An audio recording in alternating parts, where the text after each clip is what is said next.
You picked up your phone this morning before you said a single word to another human being. Maybe before you even opened your eyes all the way. You told yourself it would just be a second, a quick glance at notifications, nothing serious, and then somehow 15 minutes dissolved, and you were watching a video about a dog learning to skateboard, and you have no memory of deciding to do that. This is not a willpower problem. This is not a generation problem. This is not even really a technology problem. The real answer is far stranger. Because what is happening inside your brain when you reach for that phone is the same thing that kept your ancestors alive on the African savanna 200,000 years ago. And understanding that completely changes how you see yourself. Your brain is ancient hardware running in a modern world. And it is doing exactly what it was designed to do. Let's go back, way back.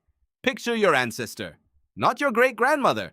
Not even someone from ancient Rome. Go back further. 100,000 years, maybe 200,000. A grassland. Open sky. Heat. Your ancestor is crouched near a tree line, scanning. Scanning for what? Everything. Movement in the tall grass. A shift in bird behavior overhead. A cloud of dust on the horizon. A sound that breaks the pattern. Because in that world, the cost of missing information was death. The lion you didn't notice. The rival group approaching your camp. The storm forming on the horizon that you had 3 hours to prepare for. Your ancestor's brain developed a relentless drive to seek new information. Constantly, compulsively. Any new signal in the environment could be the thing that kept them alive, or the thing they failed to notice that got them killed. Neuroscientist Wolfram Schultz spent decades studying what happens in the brain during moments of reward and anticipation. What he found changed the field. He discovered that dopamine, the chemical most people associate with pleasure, is not actually released when you get a reward. It is released in anticipation of a possible reward. Read that again. The buzz comes before the thing, not from the thing itself. This is called the dopamine anticipation loop. And your ancestor's brain ran on it constantly. Scan the horizon, dopamine spike. See movement, dopamine spike. Check the fruit tree, dopamine spike. Every moment of investigation was chemically rewarded because investigation kept you alive. Now fast forward to this morning. You pick up your phone. What does your brain experience? Not a device, not a screen. Your ancient brain experiences an infinite horizon of signals.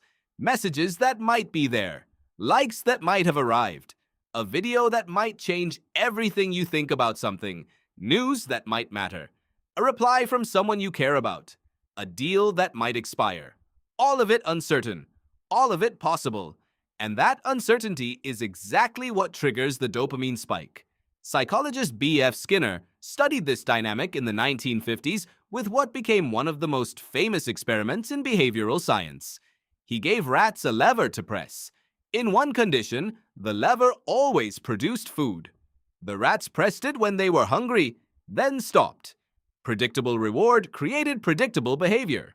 But in a second condition, the lever produced food only sometimes, randomly.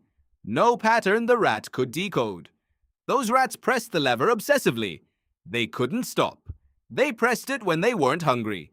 They pressed it when they were exhausted. The unpredictability didn't make the behavior less frequent, it made it impossible to quit. Skinner called this a variable ratio reinforcement schedule. It is, to this day, the most powerful behavioral conditioning pattern ever identified in any animal, and your phone is built on it. You don't know if there's a notification when you pick it up. That's not a bug. That is the architecture. The variability is the mechanism. Every platform, every feed, every inbox, every story queue is a lever with an uncertain payout. And you are, neurologically, the rat. This is not an insult. It is actually remarkable. Because what this reveals is that you are not weak.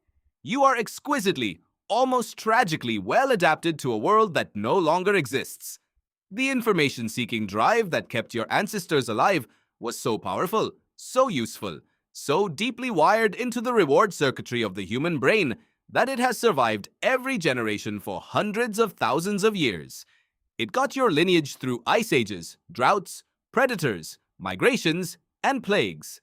And then it met the smartphone. Anthropologist Robin Dunbar, best known for his research on the social brain hypothesis, has argued that the human brain evolved primarily to track social relationships. Not tools, not territory. People. Who is allied with whom? Who is rising in status? Who might betray you? Who is grieving? Who is powerful? Who wants what you have?